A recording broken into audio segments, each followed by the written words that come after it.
Freedom from the Lower Channel. Again, spiritual nourishment from Densway. Psalm 90, verse 12. Teach us to use wisely all the time we have. Turuan niyo po kaming magpakatalino sa paggugol ng panahon na ipinahihiram niyo sa amin. Ecclesiastes 11, 7-8. Nothing on earth is more beautiful than the morning sun. Even if you live to a ripe old age, you should try to enjoy each day, because darkness will come and will last a long time. Nothing makes sense. Here, the morning sun is a symbol of youth. And Ecclesiastes says that the best time of life is youth. It's good to be youthful in age, in attitude, in outlook. Youth is the most wonderful time in life. And youthfulness makes any time of life wonderful. Kaya mahalaga na mayroong youthful attitude ang tao. Hindi bata pa lang ay isip matanda na sobra, because you have all the time in the world to be old anyway. So take your time and be young when you are young, and you let the young people be young and be youthful. Because darkness, which really means death, will come. Ecclesiastes says, enjoy each day of life, of youth, of old age. Live while alive. You have your correct time to die. So habang buhay pa, dapat mabuhay talaga ng todo-todo. Ecclesiastes 11:9, be cheerful and enjoy life while you are young. Do what you want and find pleasure in what you see. So the admonition is to be cheerful, to be positive, to be light-hearted, to look for what is nice, true, beautiful, enjoyable, delightful in life. This, of course, is an encouragement to enjoy life beginning at youth. To do enjoyable things and to find pleasure in details of life.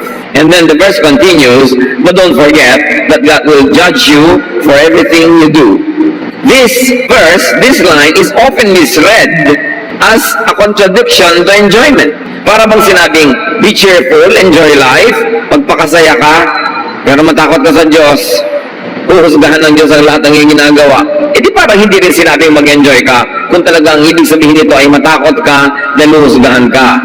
So this is often misread as a contradiction to enjoyment, a warning against enjoying too much, and a push for over self-denial and sacrifice. Pero ito ba talaga ang sinasabi ng verse? Para bang yung maraming mga churches magre-retreat sa magandang-magandang lugar, may resort, mayroong swimming pool, tapos walang swimming kasi puro dasal, kasi puro praise and worship at kantahan. Nagpunta pa daw sa lugar na may swimming pool. O kaya magre-retreat pero umagang-umaga pa lang, dasalan na, gabing-gabi na, dasalan pa rin, puyat ang mga tao, hindi na nila ma-enjoy ang ginagawa nila. It's not really a retreat. So, retreat pa talaga yun. So, sinabi pa talaga ng verse na mag-enjoy ka, tapos tatakutin ka pala. Earthly life was given by God, tapos tatanggalan tayo ng earthliness. Does it follow? Meron bang sense yung ganong reading of Scripture? But to go on, Ecclesiastes 11:10, kasunod ng sabi, God will judge you for everything you do. Biglang sinabi, rid yourself of all worry and pain, because the wonderful moments of youth quickly disappear.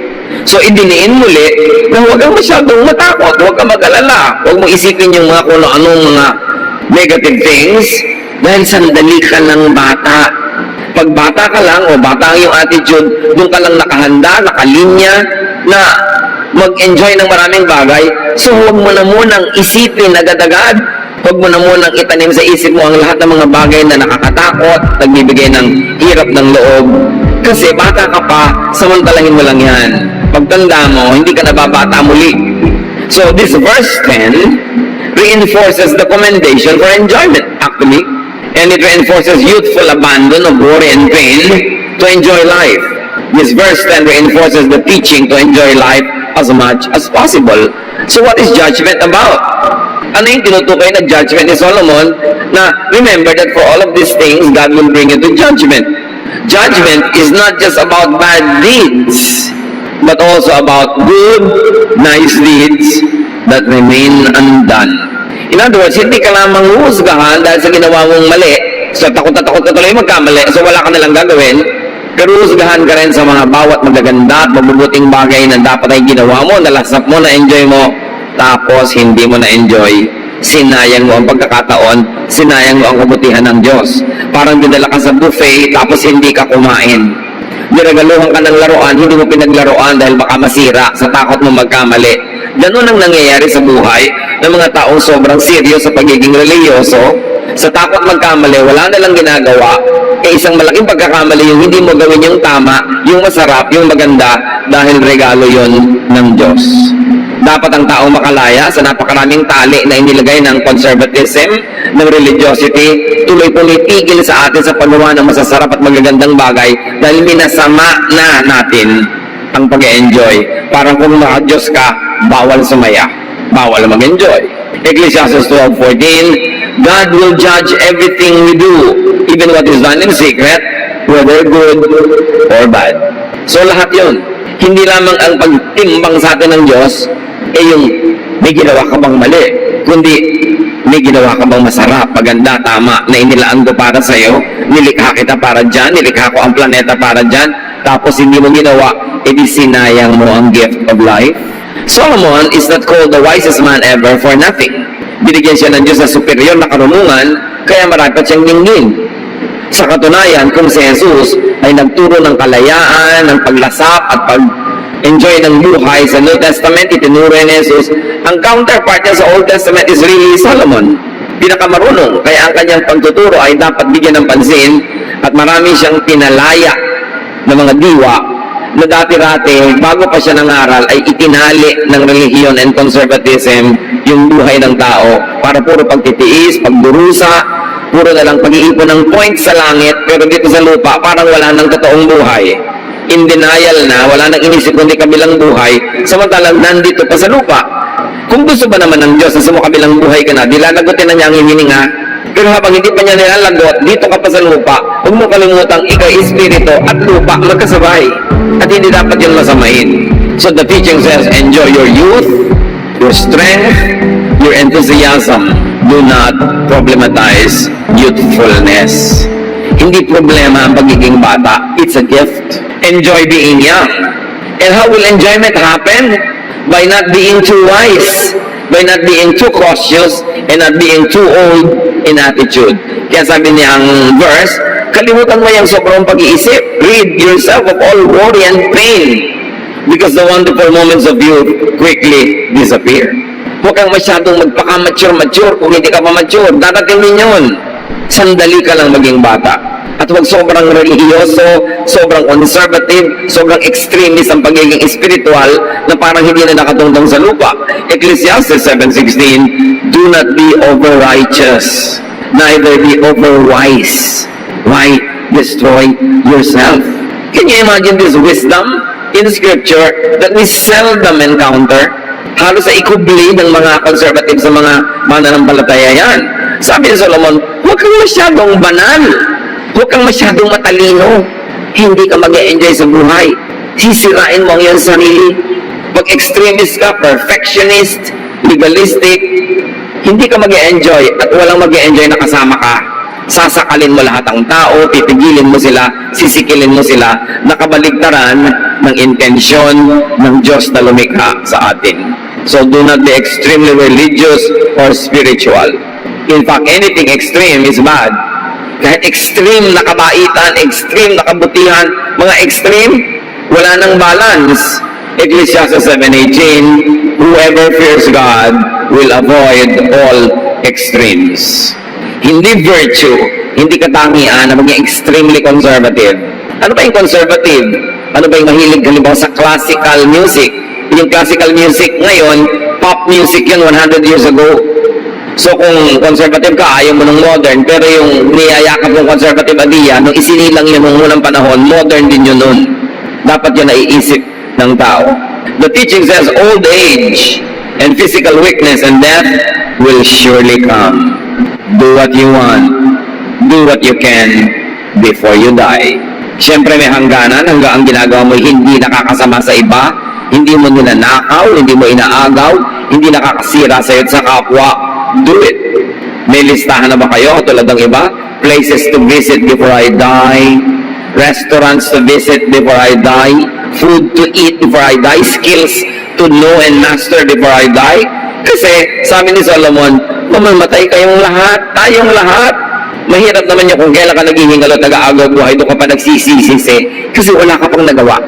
Napaka-importante. Dahil ang buhay dito sa lupa is not all about just saving and collecting heavenly points in eternity. Hindi kayo nilagay ng Diyos dito sa lupa para wala ka nalang isipin kundi langit.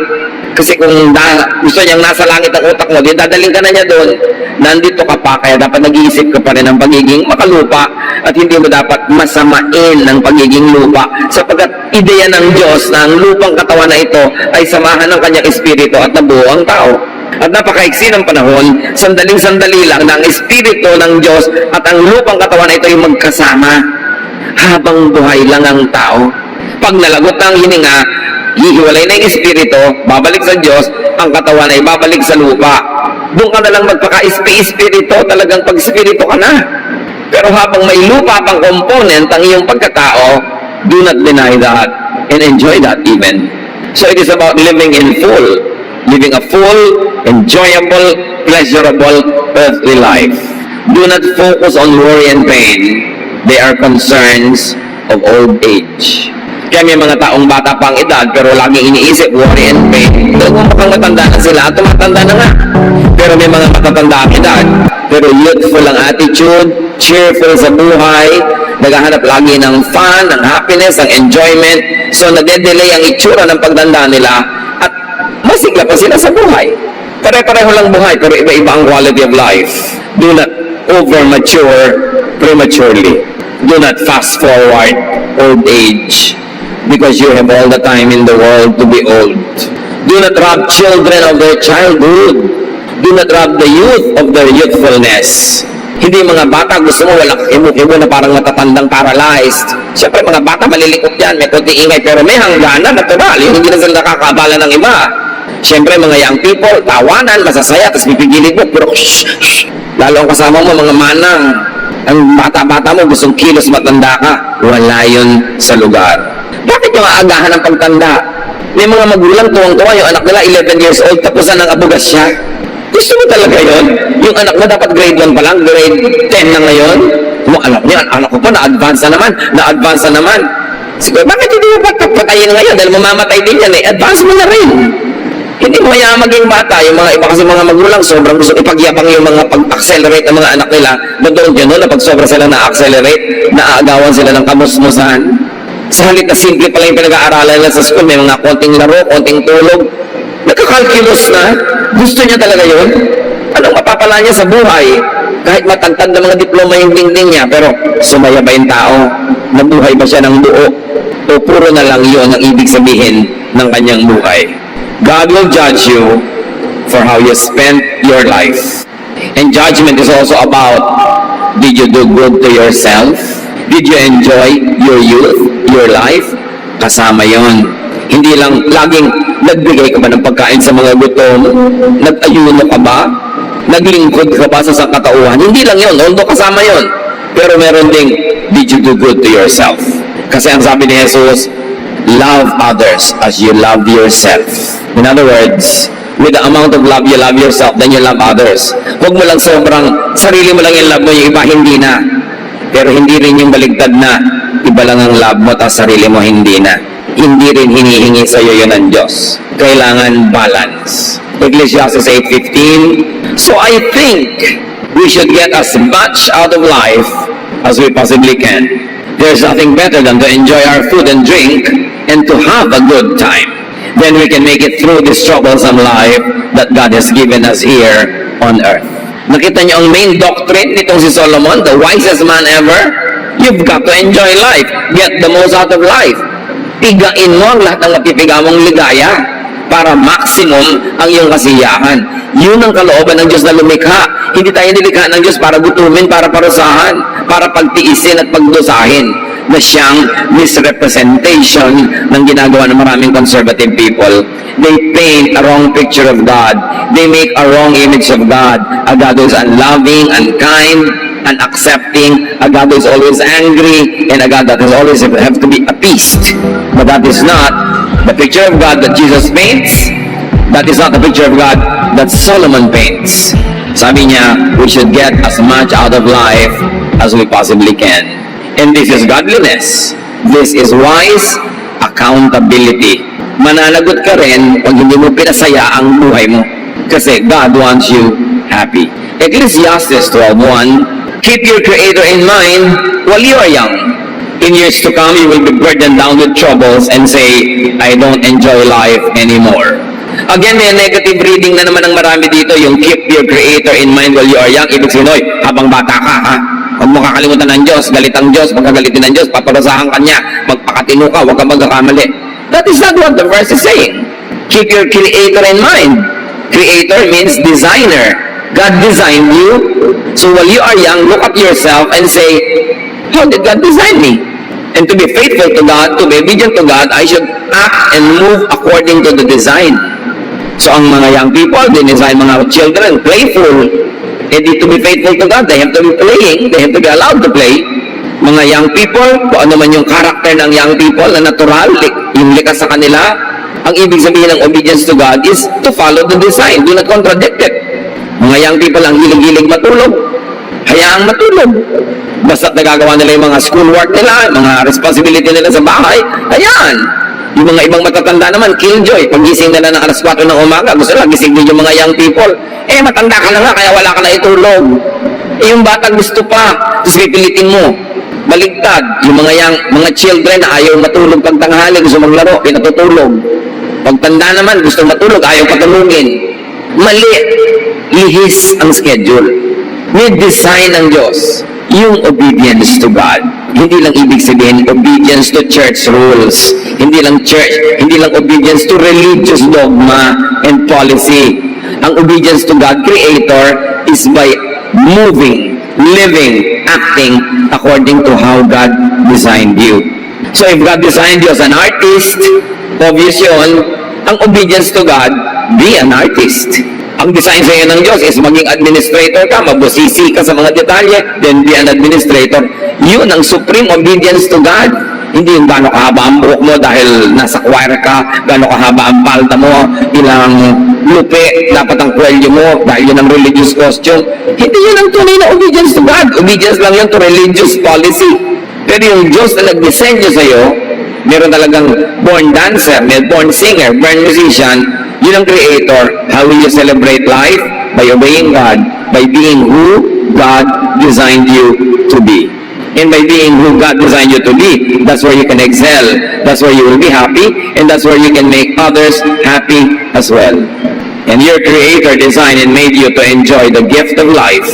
All you have to do is study your anatomy, study your body, study your senses, and you will know that when God was designing you, He wanted you to enjoy life.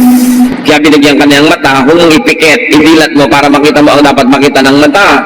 Binigyan ka niya ng paa, isayaw mo, ilakad mo, puntahan mo ang dapat puntahan na dinisenyo sa ng Diyos. Kasi kung ayaw ng Diyos na maglalakad ka, di ginawa ka lang niyang bato. Nandiyan ka na lang sa isang sulok, kaya ka nilagyan ng paa. Kaya ka binigyan ng bibig para magsalita. Hindi yung aping-api ka na sikil ka na, hindi ka pa kumikibo, binigyan ka nga ng bibig. Yun ang obedience to the Creator. Gamitin mo ng tama, sa tama, yung katawan mo na dinisenyo niya. And keep that in mind while young, while able to enjoy. Kaya kung minsan lugi yung ang aga-aga pa, biglang napalaki na sa sobrang relihiyosong pamilya. Wala nang naranasan. Paglaki tuloy, biglang nagre-rebelde. Ang liit-liit ng utak, ang kitid-kitid na naiintindihan kasi pinakitid na agad ng conservatism. Nauna na ang isang katerbang bawal. Mamamatay din naman lahat ng tao at pag lahat tayo nakalibing na, sino ang talagang nag-enjoy ng buhay? Akala kasi ng iba ang gusto ng Diyos, puro ka lang magtiis dyan, maghirap, magpakasakit. Ganun ba ang Diyos na nakadrawing sa isip natin? Hindi yon ang ipinakilala ni Jesus at hindi na ipinapakilala ni Solomon. Dapat habang kaya, lasapin ang ganda ng buhay because time will come when you could no longer enjoy as much. Ibigin mo man, hindi na pwede. Gusto mo mang lumakad, hindi na pwede. Gusto mo man tumingin sa magagandang tanawin, lumalabo na ang iyong mata, hindi na pwede. Do not be possessed by regrets. Pag tayo matanda na, malapit ang bawian ng buhay, huwag naman tayong puro pagsisisi at panghihinayang sa mga pinalampas na pagkakataon. At kung tayo nandun na ngayon at hindi na maibalik ang buhay, huwag na lang nating pigilan yung iba na magkaroon ng isang buhay na makulay, masaya. Hayaan natin silang mabuhay ng kumpleto.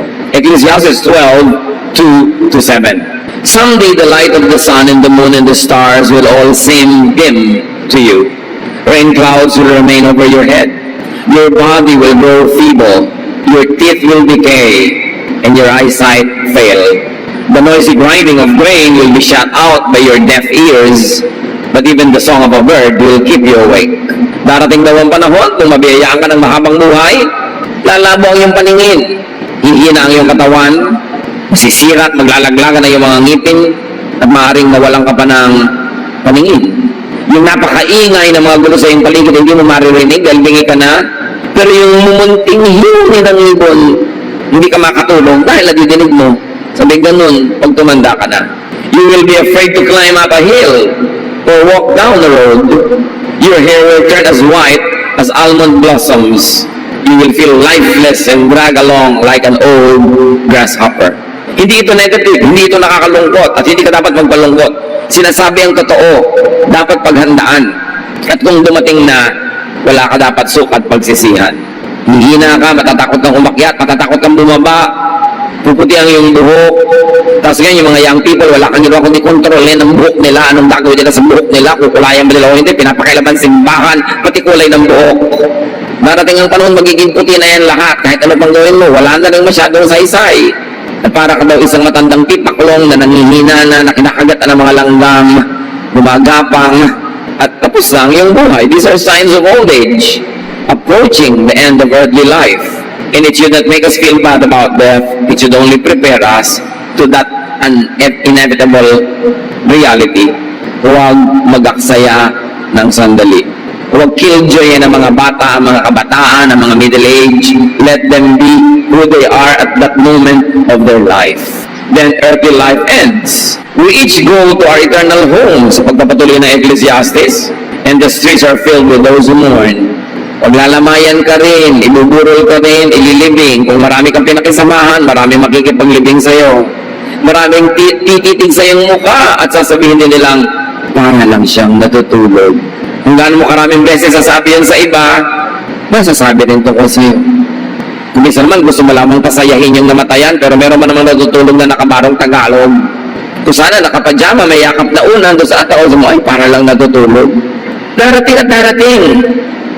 The silver cord snaps, the golden bowl breaks, the water pitcher is smashed, and the pulley at the well is shattered. All pictures of death. And so, our bodies will return to the earth, and the life-giving breath returns to God. Yun ang konsolasyon mo. You return to God. Huwag kang sumama doon sa body na pupunta sa earth, kakainin ng mga bulate, ng mga mikrobyo, matutunaw. Kasi pag isinama mo doon ang emosyon mo, malulungkot ka sa kamatayan. Doon ka sumama sa espiritu na babalik sa Diyos, iwan mo yung katawan sa lupa. Kaya tayo nalulungkot pag may inililibing. Ang iniisip natin, ang inililibing yung tao, yung katawan lang niya yun, yung espiritu, bumalik sa Diyos. So, ang ipagluksa mo yung katawan, pero espiritu, ipagbunyi mo na bumalik sa Diyos. So, lalo ko kami nararamdaman na, malabo na yung mata, kung ano na nangyayari sa internal organ mo, kung may pain, merong mga sakit. Nakabubuti pa nga na malagot na yung hininga para yung pagdurusay matapos na at yung bulok na katawan na naghihirap ay bumalik na sa lupa para yung espiritu mo makalaya na at bumalik na sa Diyos. Kaya hindi yan negative. Pero ito ang point, mga kapatid. Kanino bang ideya na ang espiritu ng Diyos ay sumama sa lupa at magkaroon ng tao? Di ba inayin ng Diyos? Hiningahan niya yung lupa, nagkaroon ng hininga, naging living person. In other words, it is God's idea that His Spirit and flesh and soil and the ground and the dust will come together and create one living person. Ikaw yun, ako yun, tayo yun, mga kapatid. Therefore, magandang ideya ang lupa. ang katawang lupa ay maganda kasi Diyos ang nagbigay nun. Dinamitan niya ng katawang lupa yung kanyang espiritu. Huwag nating masamain ang katawang lupa, huwag nating masamain ang pagiging lupa, at huwag nating masamain ang mga kagustuhan ng katawang lupang ito kasi Diyos ang lumikha ng katawang lupa. At yun naman mga kagustuhan niya ay sandali lang habang magkasama pa lang yung espiritu at yung lupa. Pero pag humiwalay ng espiritu sa kamatayan, ay tapos na rin ang mga kagustuhan ng laman, kagustuhan ng katawan. So habang magkasama pa yun, huwag mong ignorin. Do not demonize and do not trivialize the needs, the wants, the desires, the happiness, the pleasures of the flesh, because it is God who gave you the senses. So, ideya din niya yan. Minasama lang ng mga religions later on, pinasama nila yung katawan. Sandali lang magkapisan ang katawan at ang espiritu. Samantalahin, nangyayari lang yon habang tayo ay buhay. When people grow old and die, an earthly life could be lived only on earth, while in earthly bodies. Nananampalataya ka sa Diyos, nananalig ka, faithful ka sa Diyos, pero huwag naman puro langit na lang ang atupagin mo ngayon. Atupagin mo rin yung buhay mo ngayon, yung katawan mo ngayon, yung reality ngayon, kasi nandito ka pa.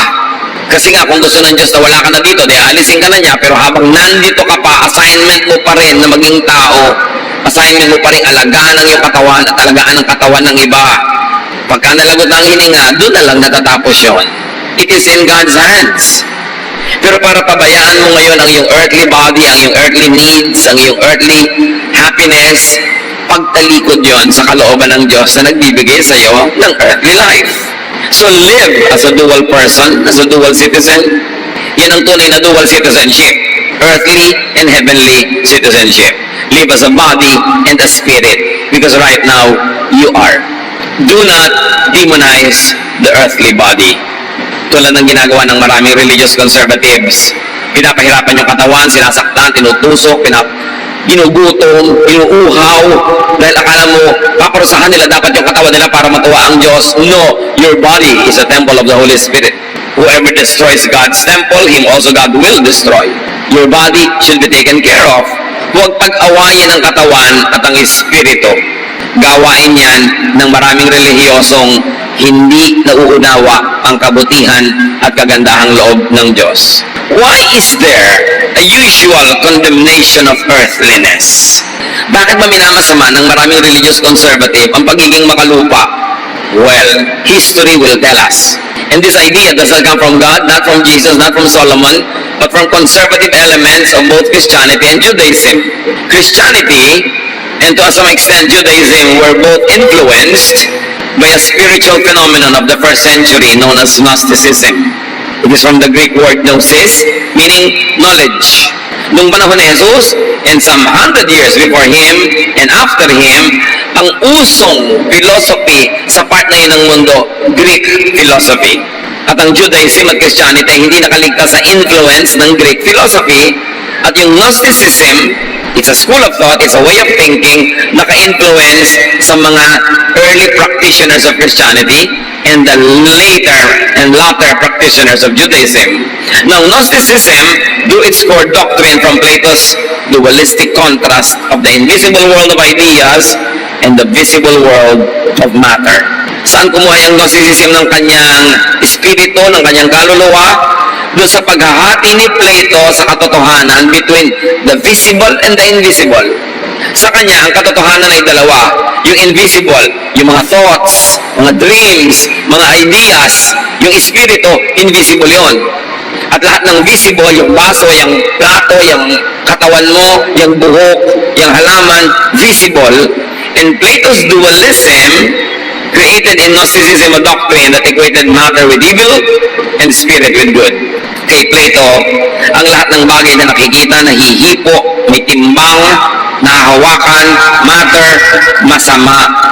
At ang mabuti lang ay yung spiritual things, hindi nakikita, hindi nahihipo, hindi nahahawakan.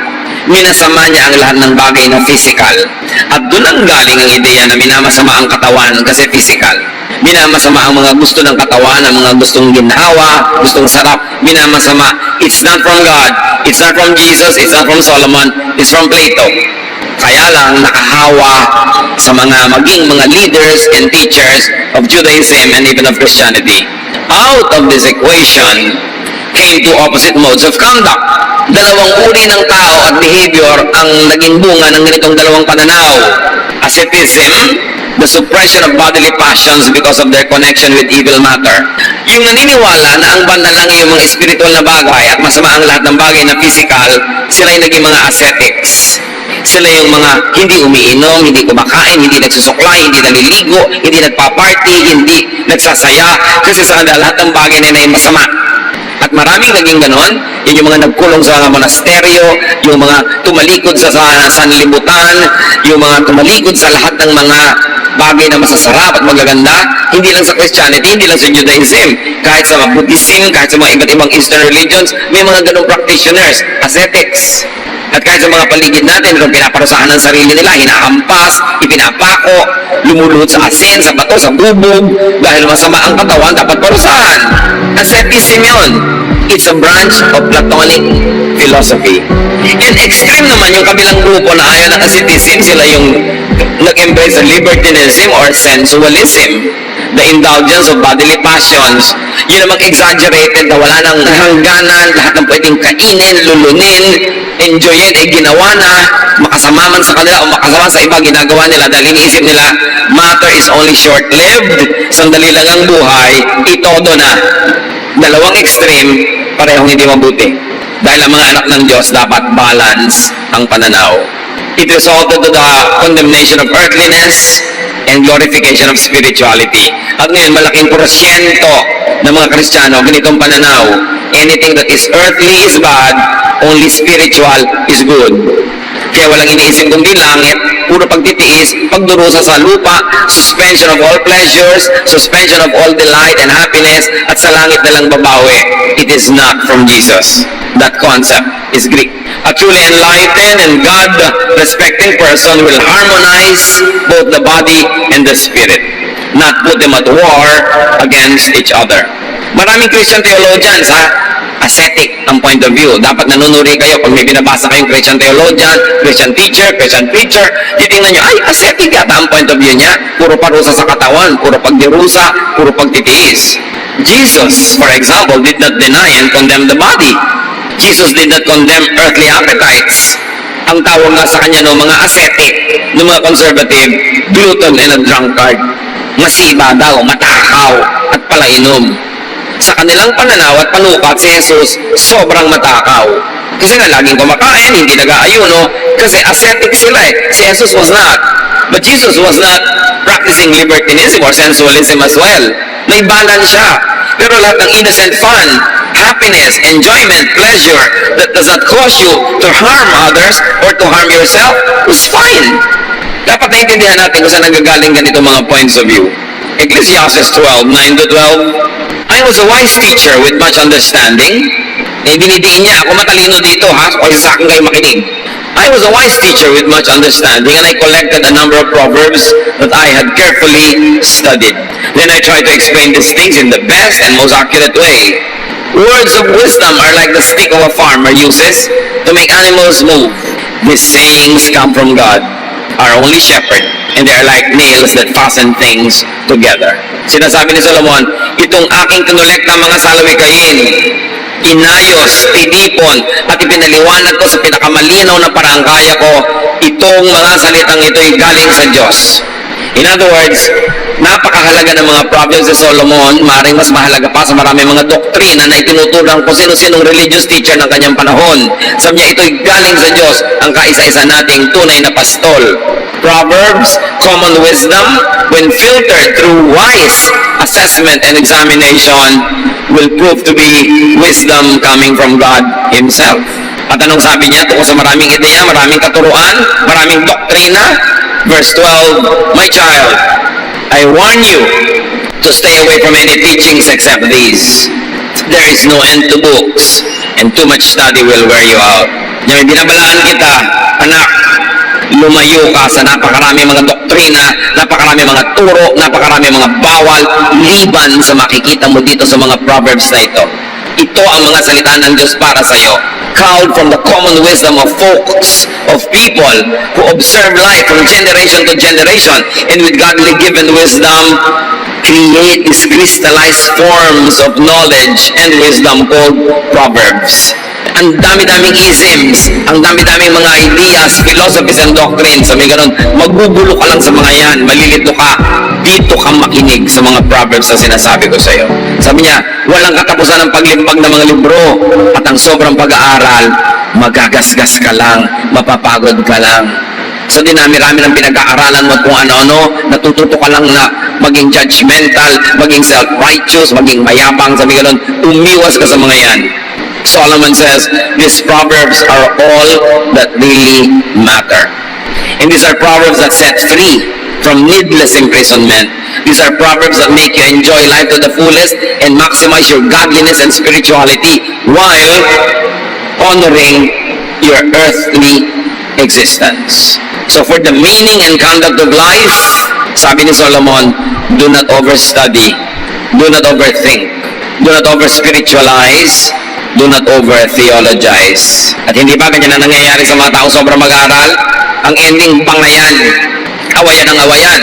Kung ang baptism ba ay immersion, sprinkling, o pouring. Awayan ang awayan kung gaano kahaba ang damit dapat ng babae, ang buhok. Awayan ang awayan kung ano dapat ang kakainin sa Lord's Supper, gaano karaming harina ang ilalagay doon, may lebatura ba o wala. Awayan ang awayan kung ang music ba dapat ay modern o makaluma. Sabi ganun, don't overthink. Hindi yan ang mga bagay na talagang mahalaga sa buhay. Religious doctrines lamang na yan. Sabi, the true wisdom of God comes from these proverbs. Observe them, and you will have a life that is full. And do not be overly correct. Diba? Don't be overly righteous. Kung old na, sabi na iba, paano yan? Matanda na ako, paano ko ibabalik ang lahat? Well, continue to be alive, continue to be full of life, and as much as possible, be youthful in attitude. Hindi naman talaga sa edad lang nakukuha yan. Ecclesiastes 12:13 to 14. Everything you were taught can be put into a few words. Sabi niya, ang dami-daming doktrina, ang daming tuturuan, ito lang ang tandaan nyo. Respect and obey God. This is what life is all about. God will judge you and judge everything we do, even what is done in secret, whether good or bad. So, panakot ba ito? Sasabihin sa'yo, enjoy life, tapos fear God? Kung sinasabi niya, real respect for God is this: to do good and not to do bad, both of them. To think of heaven and to think of earth. To gather for yourselves treasures in heaven, but don't be poor here on earth. To also be rich, full of life, here on earth. Here and there, both could be heaven to you. Kaya ang tao, pagka hindi makalaya ang kanyang isip, na-oppress siya lagi ng guilt, na-oppress siya lagi ng mga feeling of imperfection, feeling na of inadequacy, meron kang hell na bit-bit-bit sa buhay mo wherever you go. Kasi mabigat na yan. So hell or heaven, while they are there in eternity, can also be in your life right now, depending on your attitude. Kaya dapat talaga magbago ng pag-iisip, makalaya sa mga maraming tali na inilagay ng maraming tradisyon.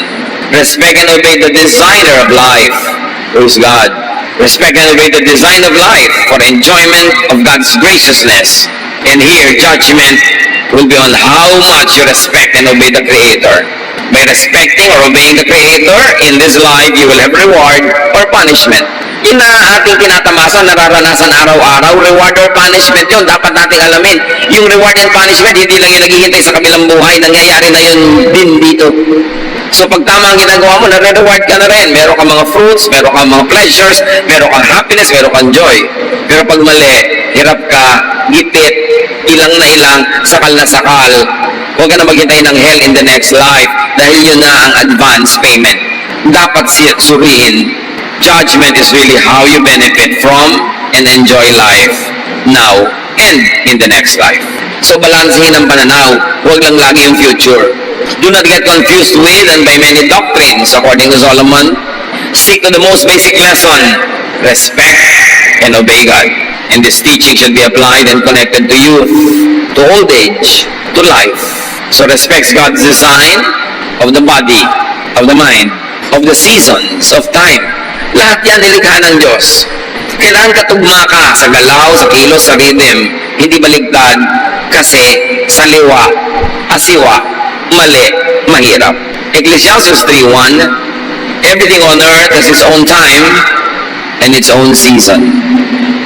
So yung panahon mo, kapatid, huwag mong i-impose sa iba. Ano ba, panahon mo ng pagmumuni-muni, siya panahon ng pag-iingay, magmuni-muni ka, hayaan mo siya mag-ingay, lumayo-layo ka. Panahon mo halimbawa ng pagtitipid, siya panahon niya ng shopping, huwag mo siyang pigilin dahil panahon niya ng shopping. Ikaw, magtipid ka, panahon mo yun eh. May kanya-kanya tayong panahon. May panahon ng lungkot, malungkot ka. Matatapos din yan. May panahon ng saya, magsaya ka dahil mawawala rin yan. Kung anong nandyan, doon ka sumakay para hindi ka mahirapan. Huwag kang lumangoy ng laban sa agos. Umaagos ang buhay, and God is the author and the creator of life.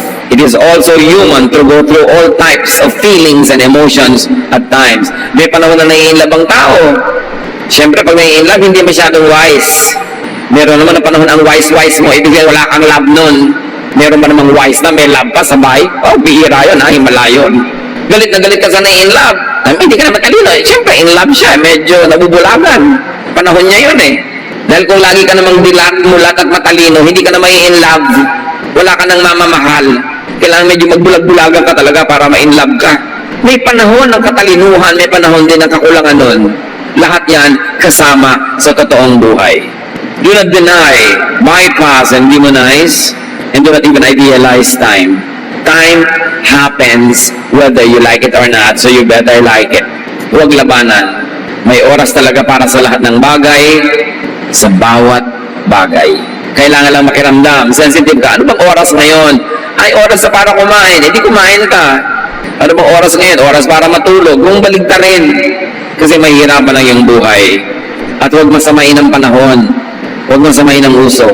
Hindi ko mo classic, tama. Hindi ko mo uso or bago, mali. Dapat bukas ang pananaw. So live according to time, space, and bodily realities.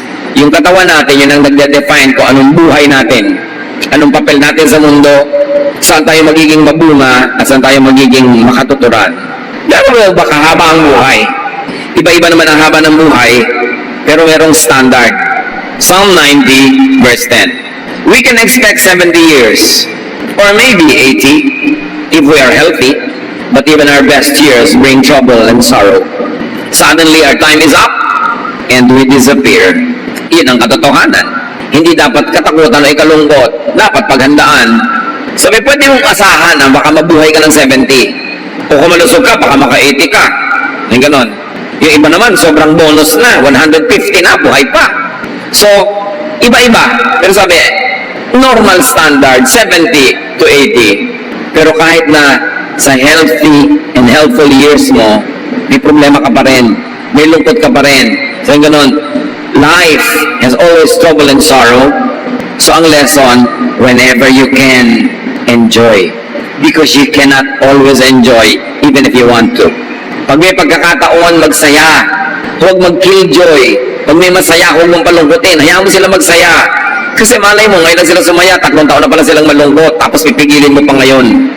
Samantalahin ang pagkakataon, kasi maraming hirap, hapdi ang buhay. Ang buhay may expiry. May nakalagay na best before whatever, anong date.